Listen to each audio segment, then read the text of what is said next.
Welcome in episode 67 of What's Right with Nick Wright, the podcast, and a special edition because it is our first official gambling show. We did a gambling show already. I understand we did the season stuff, but this is the one where we're going to be keeping score all year.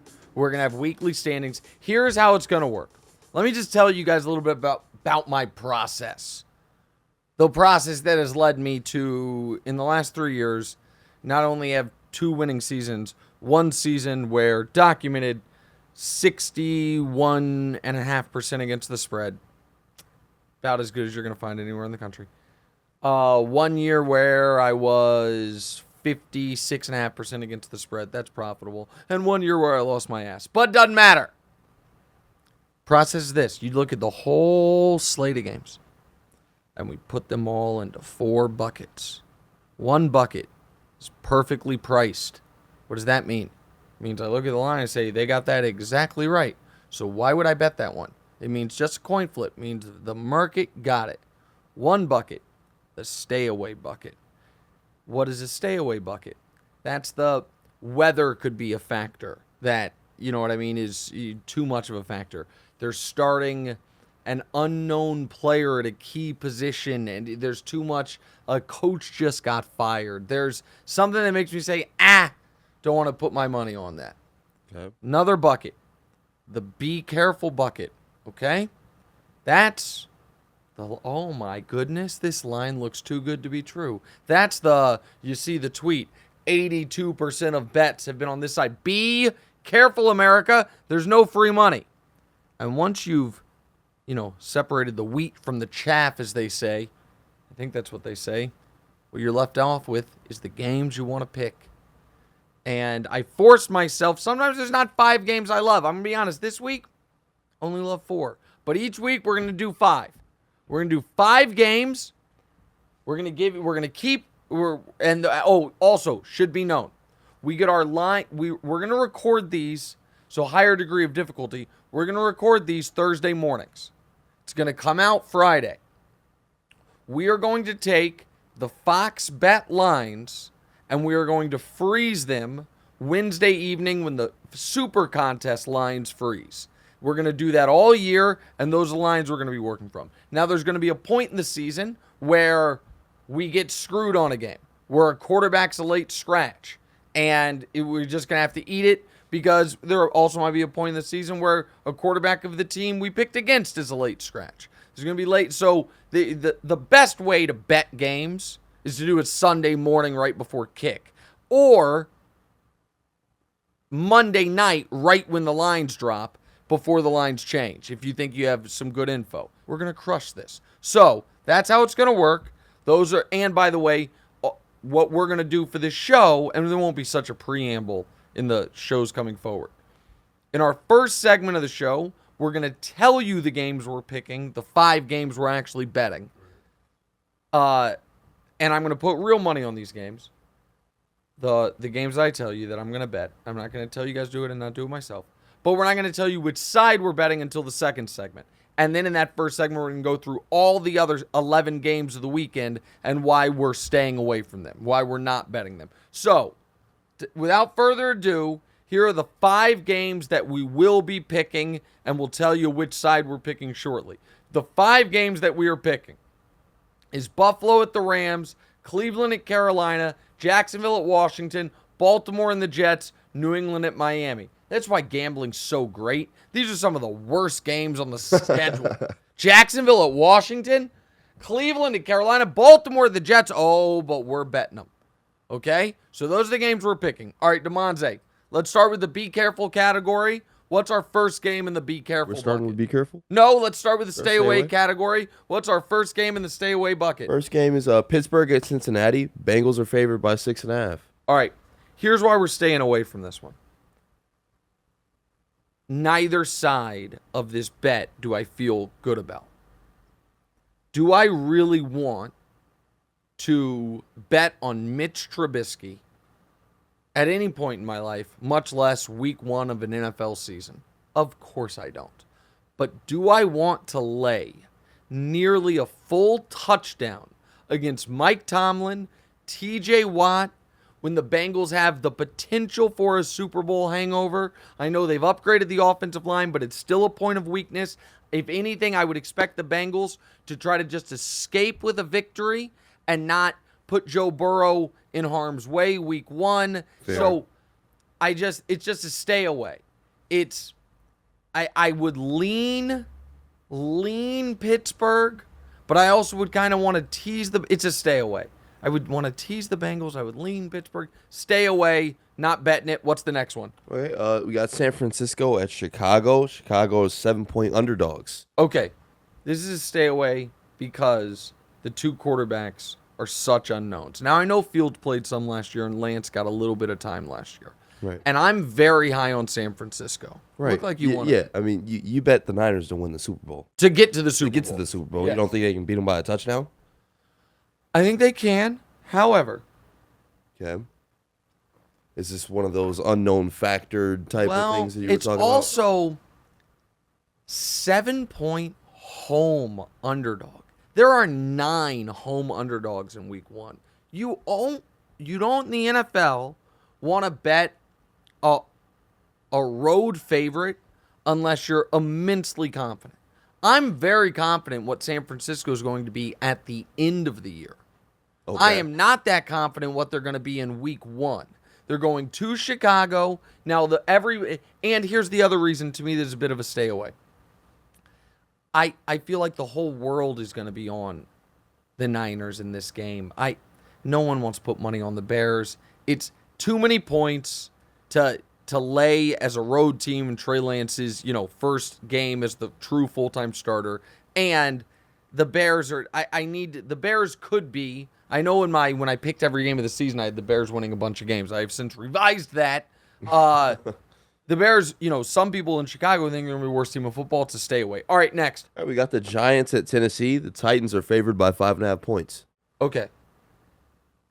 This is a stay away to me because I don't know if Ryan Tannehill went full Jake Delhomme. And so by that I mean Jake Delhomme had a kind of similar career arc of Ryan Tannehill. Like, is he a starter? Is he not a starter? Then all of a sudden, Jake Delhomme was in a Super Bowl. It's like, wow, Jake Delhomme finally in the right system. Ryan Tannehill was in an AFC Championship game. And then Jake Delhomme in a playoff game. I want to look this up because I want to be right on this. And I should have looked it up beforehand. My apologies. So hold on. I think Jake Delhomme had a 4-interception playoff game. And then after that was just a shell of himself. After that, it basically ended his career. He never got over it. So let me see. Do it to you. Yeah, let me see if I'm right. I could have just made that up. A 5-pick playoff game. Yep, that's right.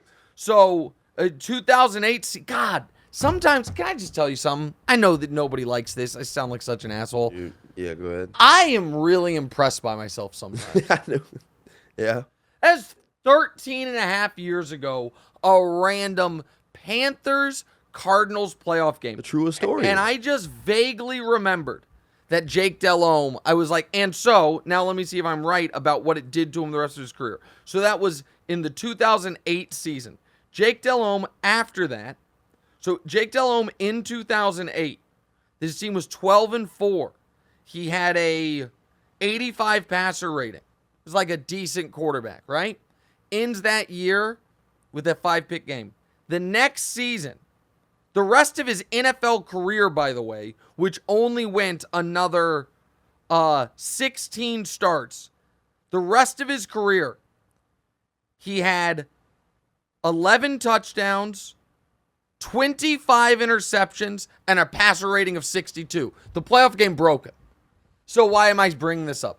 Ryan Tannehill started last year's playoff game with a pick, threw a pick in the red zone, and then ended the game with a pick. I am afraid that the Titans, because the Giants are going to be terrible, but there is a chance that that Tannehill's broken now. So I'm not laying 5.5 points with that unknown. What's your question here? I don't really have a question. Oh, okay. I was more so trying to... Fascinated by my beautiful mind, how it works. Yeah, why are we talking about Jake Delhomme, though? Delhomme. Because I am worried that Ryan Tannehill is going to suffering the follow same the fate? Jake Delhomme path of like the career arcs have already been similar than a devastating playoff performance that leads into the next season. That's why I can't lay the 5.5 points with Tennessee, even though they're at home against a bad Giants team. Next.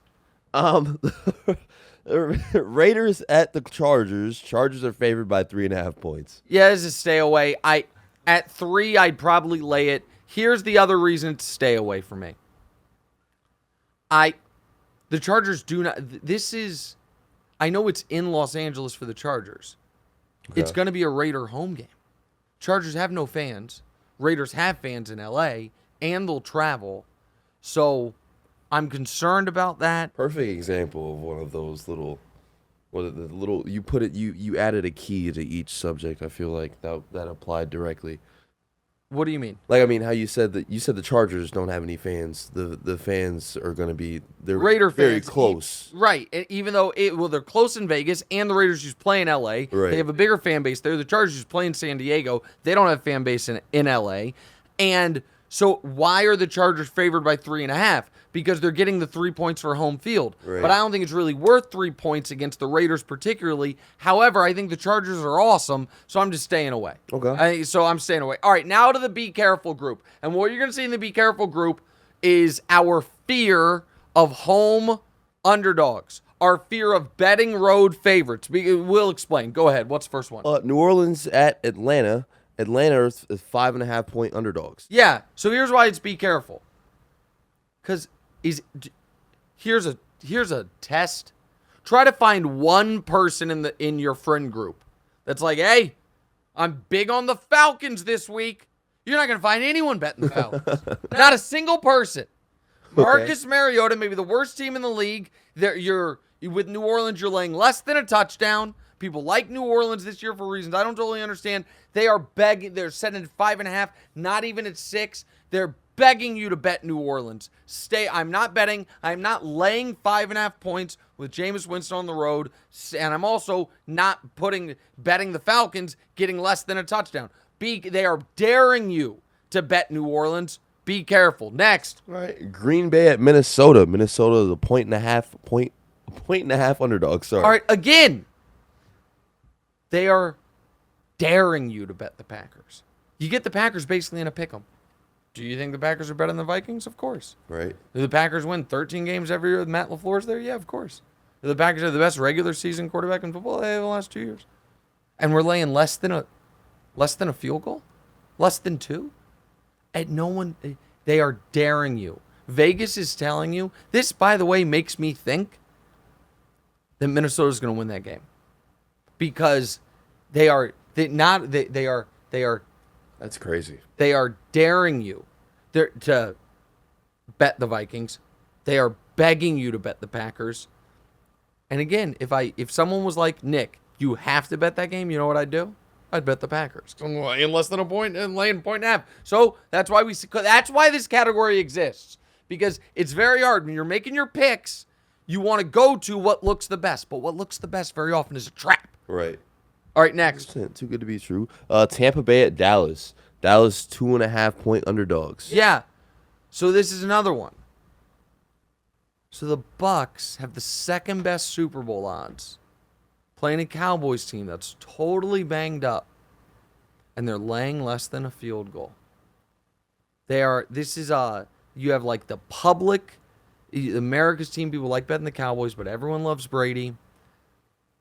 I don't really like either of these teams as much as everyone else, but I think the fact that it's a 2.5 and not 3 means they're, once again, that Vegas wants you to bet the road underdog, the road favorite, and I won't do it. And I'm going to be honest, I don't have a great feel for this game. Okay. I think both teams if I was going to bet anything in this game, it's probably the under, because both teams' offensive lines are banged up, and I think the total's at like 51. So I'd probably bet the under, but I don't like to bet totals, so we're being careful on it, or we're not falling for it. All right, next. This next one is blaring, flashing red lights of be careful. And I almost fell for it a month ago when I said I was going to include this in a tease, and I'm not now. What's the next one? Denver at Seattle. Seattle 6.5 point underdogs. And what's your question for me here? Why not hammer Russ in his comeback game against Seattle? Yeah. Are you scared of Geno Smith? I'm not scared of Geno Smith. However, here's what's going to happen, America. A lot of people are going to lose their ass Sunday, week 1 of the NFL. And you know what's going to be sitting out there for the taking? On Monday night, Denver laying less than a touchdown, going to Seattle. Seattle's supposed to be terrible. Denver could win the Super Bowl. Russ with a chip on his shoulder. I'm laying less. You are not going to find one person that bets the Seahawks in that game. Not one. And yet, they're not moving the line. All the money's coming in on Denver. And yet, they're not moving it to 7. They're not moving it to 7.5. It's almost like they want you to bet Denver. It's almost like the wise guys in Vegas are saying, okay, Seattle, Pacific Northwest, long trip, week 1, new coach, new quarterback. You want to lay 6.5 points? Go ahead. They are what they are. And here's the other thing that's going to happen. I'm not saying I'm picking Seattle outright. I don't have the guts for it. But so a teaser, Damonza, and for the listeners, is when you can move the line. The most traditional teaser is 6 points. There's 6 points, 7 points, 10 points, but call it 6 points. You can move the line 6 points, but you got to do it with multiple games. So everyone is going to have some combination of a Bengals, Chiefs, Broncos teaser. So they are going to move those lines 6 points. So they're going to take the Steelers from the Bengals from 6.5 point favorites to 0.5 point favorites, meaning they just got to win. Or the Chiefs from 6 point favorites to 0 point favorites, so they just got to win. And the last leg for all the teasers across America is going to be, I just need Denver to win. Sounds like a pretty complicated way to lose money. How can I lose? Yeah. How can I lose? And then all of a sudden, halftime, it's going to be 13-10 Denver. And you're going to be like, oh boy, could Seattle steal this game? Be careful. I'm just telling you, America, be careful. Don't lose your ass in week 1 betting the games they want you to bet. All right, last 3 perfectly priced category. Indianapolis at Houston. Houston is 7-point underdogs. Yeah, this is perfectly priced exactly what it sounds like. I think these lines are spot on. I think Houston's not any good. The Colts are going to be very good. But it's in Houston. A touchdown is just right. That's exactly where I would have set the line. I expect the Colts to win 24-17, so there's no value in it. Next. All right. Kansas City at Arizona. Arizona is 6-point underdogs. Yeah, I think the Chiefs win by just around a touchdown. I'm a little afraid of the Chiefs up by 10. Arizona gets the late garbage time touchdown to cover the spread. Yep. All of a sudden they lose by 3 instead of by 10. I think the line is just right. I think the Chiefs with no Tyreek Hill, the changes this offseason, the Chiefs are going to be excellent, but I don't want to lay, you've been hating on Arizona for months now. I have been hating on Arizona for months now. But I think a lot of that's because I expect them to fold at the end of the year, and they're still a team that is a legitimate NFL team at home, and you got to beat them by more than a touchdown or a touchdown plus. I think the line's exactly right. It's just perfectly priced. All right, next. All right, Eagles at Detroit. Detroit are 4-point underdogs. Yeah, I think that's again, I just think it's exactly right. I think that Philadelphia wins. I think Detroit puts up a good fight, and I think it's a one-score game. So those are perfectly priced lines. I think Vegas got those exactly right. So that leaves us with the Rams-Bills game, which will have already happened by the time you guys see this. The Jags-Washington. I keep wanting to call Washington football team. The Carolina-Cleveland game, the Baltimore-New York Jets game, and the Miami-New England game. Those are the 5 games we're picking, and we tell you which side and why next.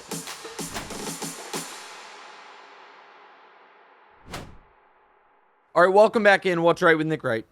Week 1 NFL gambling show. We just gave you our logic on 11 of the 16 games. Where we would lean, where you got to be careful, all of that. There's 5 games we're betting.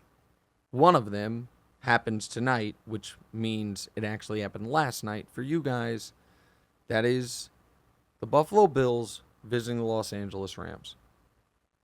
And listen, I'm risking starting off 0-1 by even including a Thursday night game and having it be, by the way, I probably shouldn't be including this from a content perspective because nobody can actually, this isn't actionable for the audience because by the time they hear this or see this, this game will have already happened. However, I feel so confidently that this line is wrong that I have to include it. The Rams plus 2.5 is the pick. Now, here's the thing, and this is what I'm going to have to try to communicate and explain to Damonza. This does not mean I don't think the Bills can win. This doesn't mean that I don't think the Bills can cover. What this means purely is I think this line is so wrong, I have to bet it. I think the true line this should be is the Rams by 2.5. I think this line is 5 points off. Now, why do I think that? I think the Rams and Bills are almost equal teams. I think the Bills are probably a touch better. But the game's in Los Angeles, so if it's close to a pick'em, we'll give the Rams the, not the full 3 points, but and LA doesn't have as good of a home crowd, but they get the boost of their hanging their Super Bowl banner. Right. This line is so illogical. I've been hammering this on TV all week, and again, I might end up looking like an idiot. But the line is just wrong. The line opened, by the way, at the Rams -2. And it has been bet all the way to Bills by 2.5. It's insane. So so the goal is, and again, some of this is the listener knows, but Damonza's not a football bettor. So they set the line hoping that they get 50% of action on both sides. Right. But if one side keeps getting more of the action, they try to make that side less attractive by adjusting the line there. So it was, you could get the Bills and you could get them plus 2 points. Then everyone bet the Bills. So then they made it plus 1.5. Didn't change it. +1. Didn't change it. Pick them. And they kept moving it, and people kept betting Buffalo to where it had to get all the way to 2.5, and now in some places it got back down to 2, where they're just -2. The Rams, you're telling me if this game were in Buffalo, the Bills would be more than a touchdown favorites over the defending Super Bowl champs? By the way, I would like someone to answer this question. And again, maybe I'll look like an idiot because the game has already been played. Who is guarding Cooper Kupp? Who's guarding any of the Rams receivers? It's because Stafford could throw the ball 50 times. Trey White is injured. The Bills' secondary is its biggest question mark, particularly its corner spots. It's just the wrong line. So Rams plus 2.5 is my first pick of the year. Next, Jacksonville is in Washington. Jacksonville's getting 2.5 points. I'd love if this were 3. It's not. I'm still taking Jacksonville plus the 2.5. I think Jacksonville's better than Washington. I don't think Washington has any home field at all. The stadium sucks. The fans hate the owner. The fans hate the team. They love the team. They hate what the team's become. I think there is going to be an instant energy boost for Jacksonville post-Urban Meyer. I think Trevor Lawrence is going to have an outstanding season. I think Trevor Lawrence is going to be unleashed in a way he was not all of last year. I think the Jags win this game outright. Again, if you're watching this and you're with me on it, it is worthwhile, if it's still 2.5 where you're at, it's worthwhile waiting to see if somehow late money comes in on Washington and it pushes it up to 3, because obviously 3 is such a key number. Right. And you can be like, whoa, what if big money comes in on Jacksonville? Having it go from Jacksonville plus 2.5 to +2 doesn't really cost you much value. But if you could somehow get it at +3, by the way, that's what I'll do. For the pick segment, it's 2.5. But I won't bet this until kickoff, hoping somehow it gets to 3. It probably won't get to 3, but I think Jacksonville wins the game outright anyway. I think they're the better team. I think they are a potential playoff team, and I don't think Washington has a home field. Should we go ahead? Is there anything you want to say, or we move on? No, I've got no rebuttals. You've got no rebuttals? Okay, no, that's good. You had somebody a little twinkle in your eye. Looks like you want to say something, but it's fine. This is really, and you can chime in maybe. You know what? In fact, I'm going to make an executive decision. I'm going to give my 5 picks, and you give your chime in thoughts or questions at the end overall. Okay. Okay. Next one. Carolina's hosting the Browns. They're only 1.5 point favorites. Why? Why is Carolina not even getting the full 3 points for being at home? Oh, the Browns are better with Jacoby Brissett? Are we sure? Carolina minus 1.5 is the play. Motivated Baker Mayfield, a healthy, for the time being, Christian McCaffrey. Browns had the worst offseason of any team in football by a mile. Carolina's got a legitimate defense. Jacoby was horrendous last year. Horrendous. Okay. And I only have to they just have to win the game by more than 1. Carolina's going to win the game. I would bet this. I would have bet this up to Carolina minus 3. I'm getting it minus 1.5. This is, it is baffling to me that there has not been more of a Jacoby Brissett adjustment. I understand people like the Browns for the year, and they liked them because, that roster with what we think Deshaun Watson's going to be. But I question how much people watched Jacoby Brissett last year. I'm trying to pull up his numbers, but they're really, really bad, guys. He played in a total of 11 games for Miami. I'd like to pull up his game log. But in those 11 games, he had, I want to make sure I'm reading this right. Oh, yeah, that's right. 5 touchdowns, 4 picks, a 78 rating. Jacoby, he averaged less than 6 yards per attempt. He's on the road. So, yes, I believe in the Panthers this year to a degree, and I like Baker. This is more of a fading Jacoby Brissett situation. I like Carolina minus 1.5. Next. All right, I'm going to be breaking some of my rules from the earlier parts of the show. You know I don't like betting road favorites. I particularly don't like betting big road favorites. Sometimes, though, it's too good to be true. Baltimore's playing the Jets. This is one that I would not wait to bet. I would be not terrified. I would not want this thing to go to 7.5. I know you can be like, maybe it goes 6.5. No. Baltimore minus 7 against the Jets is the bet, and I could not be more thrilled about it. The idea, and I'm pulling up another game log here.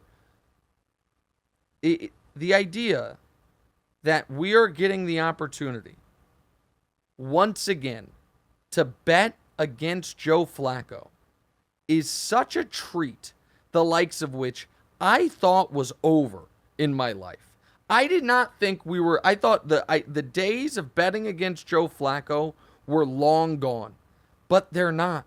He is starting. This is going to be is this right? Hold on a second here. Okay, there we go.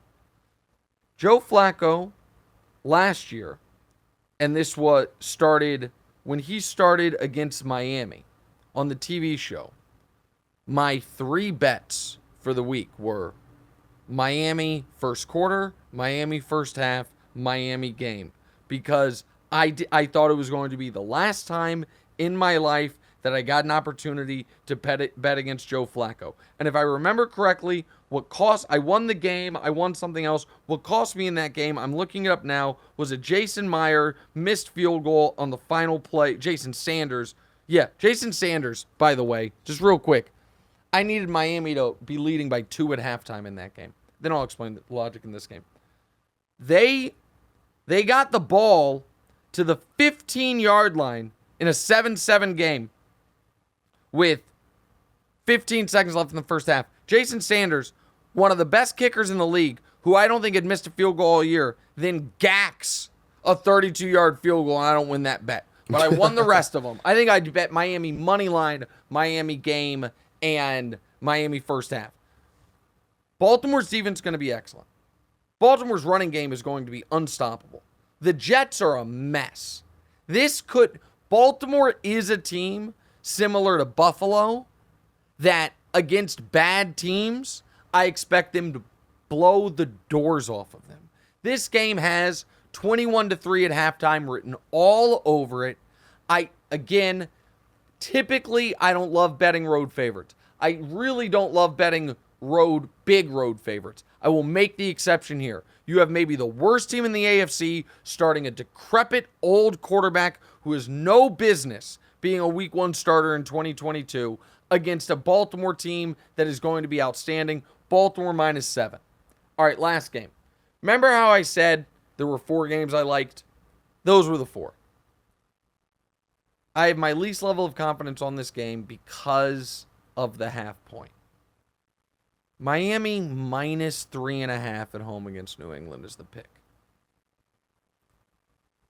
I don't love laying more than a field goal with a rookie head coach and Tua Tagovailoa as the quarterback against Bill Belichick. I have images of a Tua fumble or pick getting returned for a touchdown dancing in my head and getting screwed here. However, I do not think the Patriots offense can score more than 13 points. I don't. So if there's not a defensive or special teams touchdown, do I think Miami can get to 17? I do. Because of my commitment to the audience, I will bet all 5 of these games. And I will bet them all for equal amounts because that's how we're going to do it throughout the year. 1 unit on each of these. But Miami is the one at 3, I like it. At 3.5, I don't love it as much as I love the other ones. But it's our final pick. It's a fade the Patriots season on this show. So you really want to start off our new betting show, betting against Bill Belichick and betting on Baker Mayfield. I feel like that's not such a hot start. All right, well, let's see. Bursting out of the gate right now. Okay, well, you know what? Let's see. And Bill Belichick's also won 73% of his games coached by other coaches named Mike. So okay, 73% that's screwed already. As dumb as Wilds' stat on the TV show that Bill Belichick is undefeated in his career against rookie coaches making their coaching debut, and that undefeated is 1-0. It sounds good, but it's one game. 33-12 actually. He's coached 45 games against dudes named Mike Tomlin. This is Mike Tomlin, yeah. Yeah. But he hasn't coached 45 games against Mike Tomlin. Well, he's obviously not the only Mike. I do not believe he's 33-12 against coaches named Mike. Okay, well. Who gave you that stat? Matt. 33-12, Matt? Hold on. 33-12. Is that real? Now we're off the rails a bit. 33-12. Okay, hold on a second. He has 321 career wins. So you're saying 10% or against a guy named Mike of his career wins are against coaches named Mike? Mike Shanahan. All right, that's a lot of games against Mike Shanahan. Mike Vrabel. Mike Smith, Mike Malarkey. All right, I buy it, I guess. Yeah. Seems like a big number. Seems like a big number. The guy wins a lot of games, man. No, that's a fair point. I mean, he does win a lot of games. But Mike Pettin, I thought I said Mike Shula, but okay, all right. I give it to him. Wow, So good you job. are- Doesn't change my opinion. Can we throw up the full screen of my 5 picks again, please? 5 picks. Rams +2.5. Jacksonville +2.5. Carolina -1.5. Baltimore -7, Miami -3.5, even though I don't love it as much as I love the others. There's our 5 picks. Coming up next, I will give you my lock, which will I do every single week. And if we're doing any teasers or parlays this week, any exotics, we'll give you those. And then Damonza says he has a bit for me at the end, which I'm sure will be a barrel of laughs. That's all next. We wrap up Week 1 NFL Gambling Show.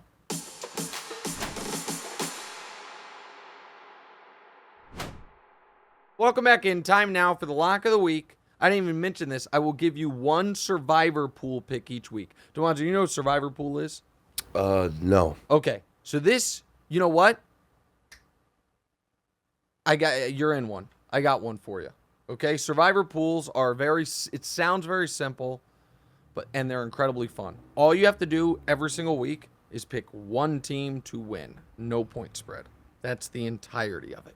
You have to pick one winner. The wrinkle is you can only pick a team once all season. So you got to, when you make your pick, think, am I going to want to, is there going to be a better opportunity to use this team later in the year? And whoever's the last person standing wins the pool.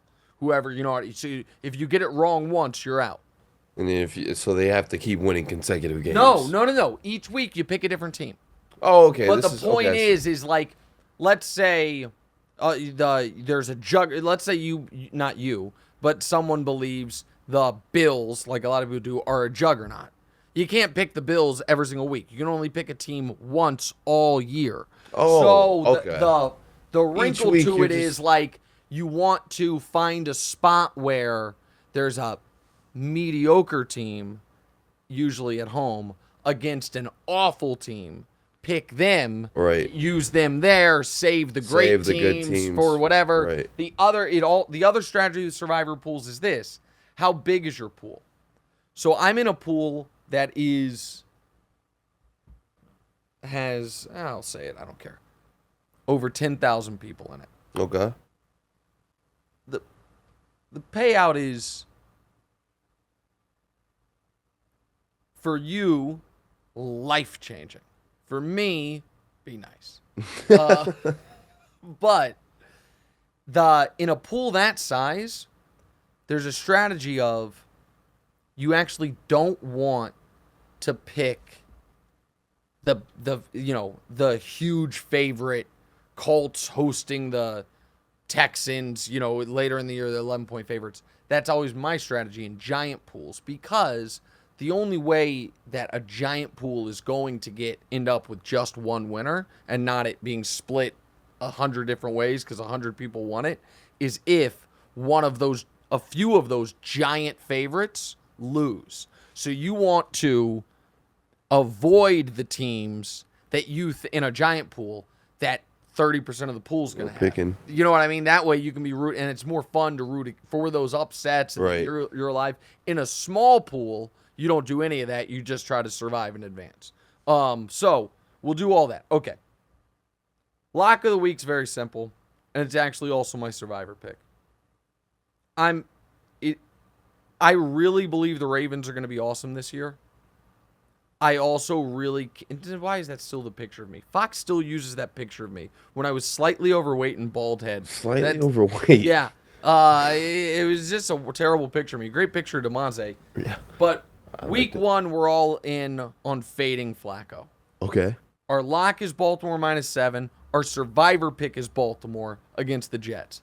You don't love picking road teams in Survivor, but there is no home team. What is the biggest... I'm looking right now. Who's the biggest home favorite this week? I think it's Cincinnati. There's no home team favored by more than a touchdown, so it's Cincinnati, and I don't love... I'm certainly not betting Cincinnati in the survivor pool because I think Pittsburgh, there's a chance they win that game. So Baltimore's our survivor pick. Baltimore's our lock of the week. So we're going to, all year long, we're going to keep the standings of the 5 games we pick and the standings of the lock of the week. We also, some weeks, are going to do teasers and parlays. Those are called exotics. Stringing bets together for massive payouts. This is the type of thing you would like to do. Week 1, America, we're not doing any. We're getting off. You know what? We're starting the season. We're protecting our bankroll. We don't love any of the teasers. They all feel like traps. There's no long shot parlay we like to do. So I know it's kind of anticlimactic. No teaser, no parlay this week. You can't force it, guys. If it's there, it's there. If it's not, it's not. No teaser, no parlay this week. So that's for this week. Lock of the week, Baltimore -7. Survivor pick Baltimore over the Jets. We're fading Flacco as much as we can. All right, now what's this silly bit you have? So this is the offer. The offer? Yes, I will present like you. the param. Oh, dude, what? That's a cool Photoshop. That is pretty sick. All right, hold on. Can I embarrass you real quick? What do It's you about movie knowledge. It's not about anything else. I've never seen The Godfather. Oh, but you knew that was from The Godfather. Yeah, I did. Because Matt told you. No, because I just played the knew. video game. Oh, that was a great video game. Yeah. That was a video game I think I bought for myself. Yeah. And you ended up playing. 100%. Can we download that PlayStation for PS5? 3. Not enough space. Oh, yeah. Sidebar before Damonza gets the offer. I bought a PS5 at a goddamn bodega for $1,000. I bought it. I knew. With 1 terabyte. Like, a terabyte sounds like a lot. I just wanted a few games on it. I then go out of town. I come back. I'm like, hey, I'm going to sit down and play a few video games on vacation from the show. All my games have been deleted. No, that's all deleted. not true. And it's all of a sudden we got a third of the space on this is do you know, I found this. I don't even think you've meant to do it. Do you know how much space you're Are you taking about to say up? my clips? Yes. Yes.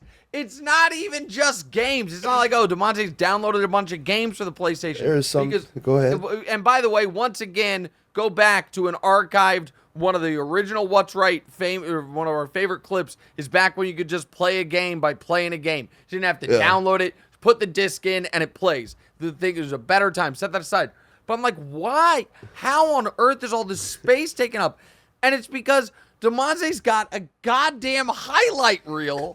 One of these videos, Damonza, is 14 minutes long. I mean, that's just how much I'm kicking ass, dude. Like, it's like a huddle server of Call of Duty murders. And so that's why I can't download or even keep the games I've downloaded. I'll start taking off some of the mediocre clips. I almost erased all of them because I thought I was like, oh, he didn't mean to do this. Like, he accidentally clicked this. But then when you clicked on it and you went watching it, you're like, oh, I didn't wow. even do it. I was just like, you know what? Insane. You know what?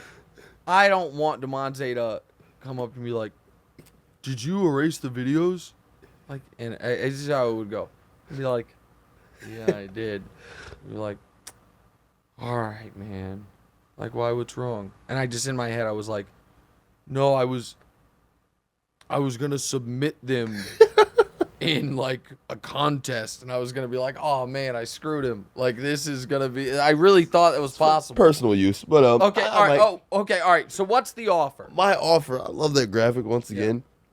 All starting quarterbacks over the age of 37, Brady, Flacco, Rodgers, and Ryan, to have a rushing touchdown. A rushing touchdown? Yes, which is crazy. And but when you look at the odds... Hold on. Well, so I want to be clear on this.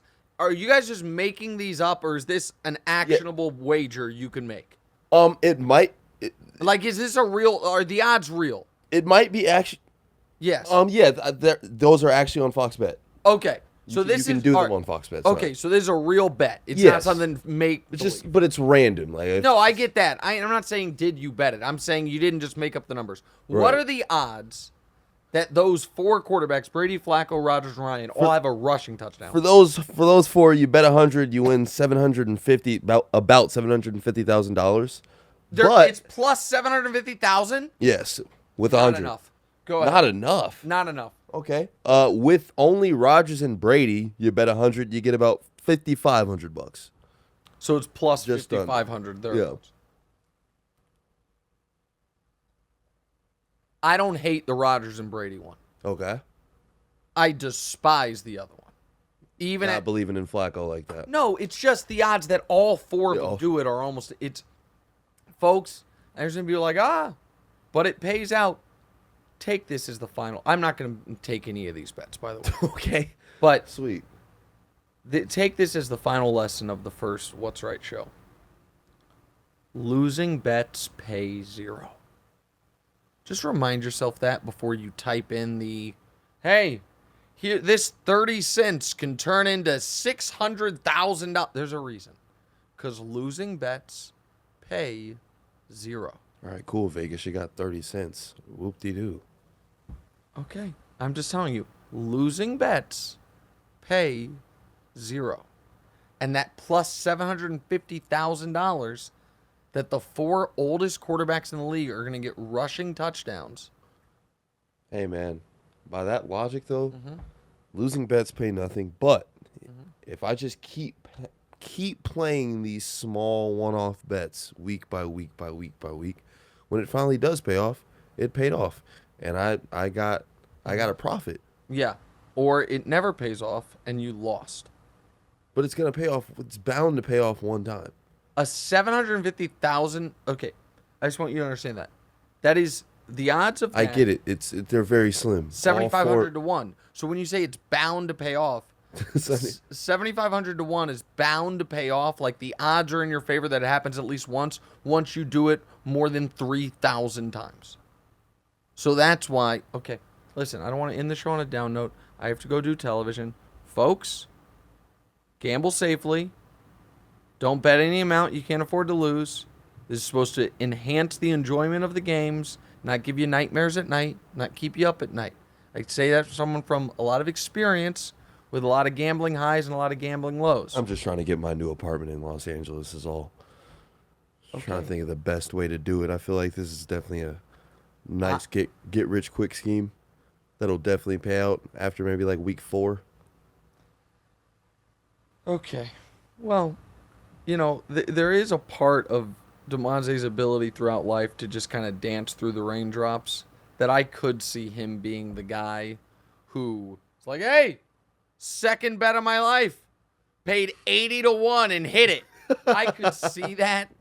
I also thought the apartment in Los Angeles was already paid for with the $10,000 you won from me that you swore was being put away. But maybe... I got the shades, the Cartier sunglasses that were in the graphic. Okay, Cartier.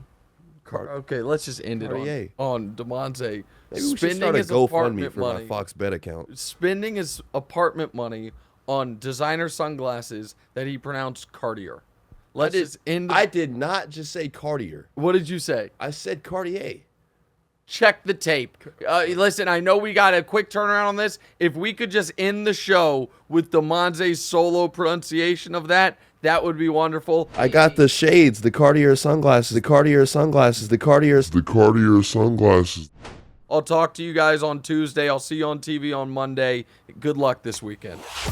Hey, thanks for watching. Smash or just lightly tap that subscribe button. It all works the same. To get more from the show, and make sure you click. Why don't you want to mash the bell too, guys? Or just, lightly tap the bell to get notified every time new content drops. Check out full episodes of What's Right wherever you get your podcasts, or just hit the link in the description below.